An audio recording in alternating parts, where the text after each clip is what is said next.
जी जी, बड़ी मेहरबानी भाई। क्या मैं क्या करूँ? सर जी एक प्रॉब्लम है मस्कत की थोड़ी जी। जी फरमाओ। सर जी एक मस्कत की प्रॉब्लम है थोड़ी जी। की दसो हुजूर। सादा कंप्यूटर पासपोर्ट है मशीन नाम है। Okay okay sir. जी सर। एमडी गुल साहब, जो आपने मौलाना फजलुर रहमान साहब का बयान पढ़ के सुनाया है, क्या खतरा लटक रहे हैं? नवाज शरीफ साहब का एहतजाजी रवैया, ये खतरा है?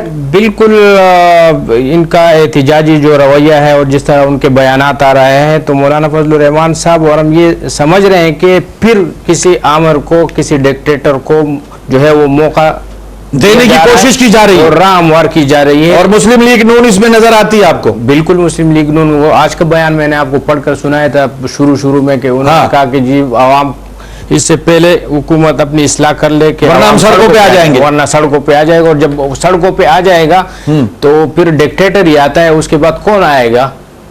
नहीं, नवाज शरीफ भी आता है, अदलिया को बहाल भी करवा देता है। किसको बहाल करवा? अदलिया को बहाल नवाज शरीफ ने नहीं करवाया। तो अदलिया को तो बहाल करवा दिया, लेकिन इसकी जो एहतजाज या सड़कों पे लोग आएंगे तो हुकूमत खत्म हो जाएगी। हाँ। और मैं इस बात से पहले इस बात एक मिनट, कोई जमहूरियत के खिलाफ एक मिनट हाँ। एक मिनट हाँ। वो एक कॉलर का एक जो था उसका मैं जवाब दूं, फिर इसकी तरफ में आता हूँ। टाइम हमारे पास थोड़ा रह गया है, 2-4 मिनट है, जल्दी कर रहे हैं। 4 मिनट में भी उन्होंने मौलाना फजलुर रहमान साहब पे एतराज किया था कि जब लाल मस्जिद का वाकया हुआ था तो वो लंदन में बैठे हुए बाहर चले गए थे। हाँ, तो उस हवाले से मैं ये कहूँ मौलाना फजलुर रहमान साहब ने उस मामले में बड़ी जद्दोजहद की थी, कोशिशें की थी, लेकिन उनकी ना हुकूमत वाले बात मान रहे थे, ना जामा अफसा वाले, लाल मस्जिद वाले बात मान रहे थे। दोनों तरफ आग लगी हुई थी। लंदन में ऑल पार्टीज कॉन्फ्रेंस मुनक्किद हुई थी, उसमें काजी हुसैन अहमद साहब भी गए थे, इमरान खान साहब भी थे, नवाज शरीफ भी थे और परवेज मुशर्रफ और उनकी हुकूमत के खिलाफ वहाँ ये ऑल पार्टीज कॉन्फ्रेंस। अगर मौलाना साहब वहाँ नहीं जाते, उन्होंने 2 दिन की ताखीर की थी, 2 दिन वो ताखीर से पहुंचे। अच्छा, ये बात तो आ गई। एक मिनट, हाँ। वहां पहुंचे थे, अगर वहां पहुंचे तो उस पर भी एतराज मौलाना फजलुर रहमान पे किया जा रहा है कि क्यों लंदन गए। अगर यहाँ रहते तो फिर भी एतराज करते कि ये परवेज मुशर्रफ साहब से मिले हुए हैं। जी। हमारे आवाम को जो इस तरह के एतराजात करते हैं उनको अपने मिजाज में तब्दीली लानी होगी। हाँ। कि सिर्फ उलमा को क्यों निशाना बनाते हैं, उसमें तो दूसरे लोग भी वहां मौजूद थे, उनको क्यों नहीं कहा जा रहा है? अच्छा, अब आ जाए नवाज शरीफ साहब का रवैया, प्रेस कॉन्फ्रेंस।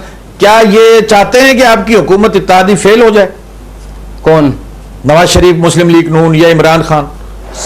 बिल्कुल, वो तो इसी उसमें लगे हुए हैं कि हुकूमत उनकी दो इससे बातें जो है समझ में आ सकती है कि या तो जमहूरियत खत्म हो जाएगी, डिक्टेटरशिप आ जाएगी, या फिर वो अपनी हुकूमत के लिए कि ये हुकूमत खत्म हो जाए और मैं हुकूमत में आ जाऊं।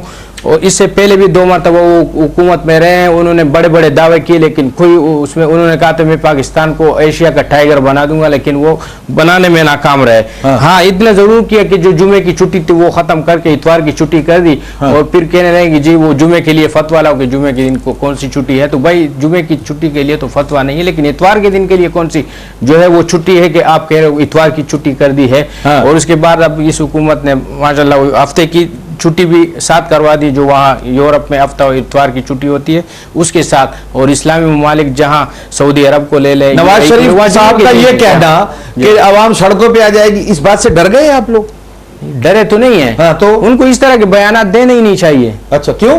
धमकी है ना, धमकी, खामखा की धमकी नहीं देना चाहिए। जैसे शामोज़ई साहब शुरू में कह रहे थे कि हाँ इदारों में करप्शन है, हाँ। लोगों में बेचैनी भी है, हाँ। लेकिन हुकूमत करना चाहिए। लूट मार भी चलती है और हुकूमत भी, ये जमहूरियत है। क्यों जी?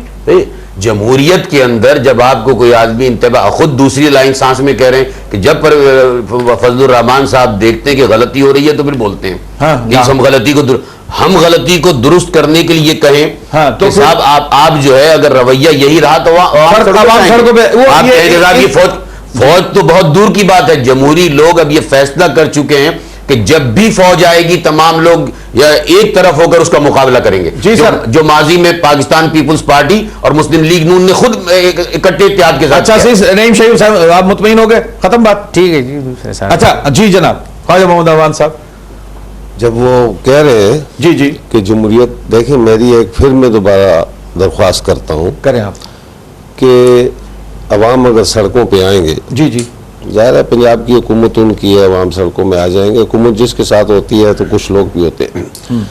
अब अवाम सड़कों पे आ जाएंगे, हाँ हाँ, तो अवाम मुतालबा करेंगे कि इस हुकूमत को ख़त्म कर दो। हाँ हाँ, तो फिर क्या बोलेंगे, किसको ले आओ? असम्बली में अक्सरियत जब इस हुकूमत की है, इसकी इत्तेहादियों की है, हाँ हाँ, तो असम्बली में जिनकी अक्सरियत है वो ही हुकूमत करेंगे ना।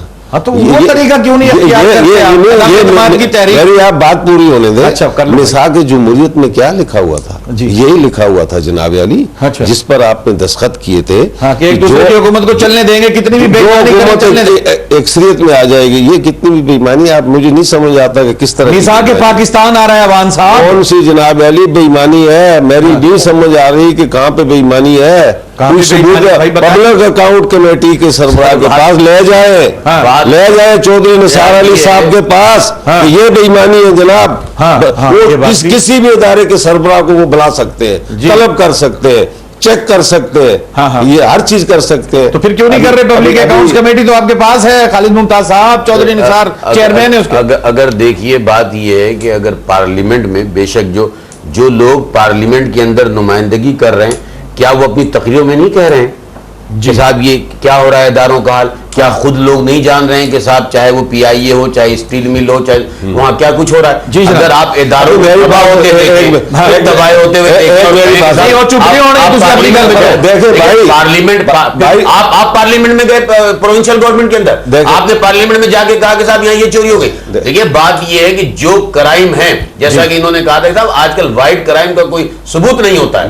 बात ये कि जबान खल के खुदा को नकार समझिए, अवाम ये महसूस कर रहे हैं कि हमें कोई रिलीफ नहीं मिल रहा है। अवाम ये महसूस कर रहे हैं कि महंगाई में बढ़ रहे हैं, अवाम ये महसूस कर रहे हैं कि हमें बिजली नहीं मिल रही है। ये सुनेंगे तो जब मैं बताऊं, इन्होंने धांधली का नहीं इल्जाम लगाया, वाकई शिकस्त खा गई।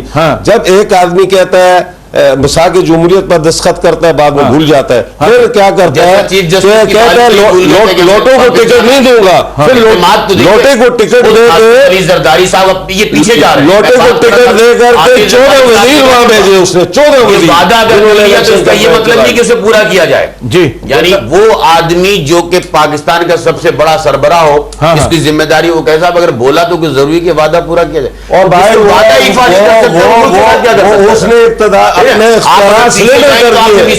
आपने चीफ जस्टिस के लिए क्या अपने अख्तियारात जो है वजीर आजम पाकिस्तान को दे दिए। ये उससे पहले की बात कर रहे हैं, मैंने उस वक्त कहा था कि हर चीज को, अगर बात ये कि हर सियासी जमात को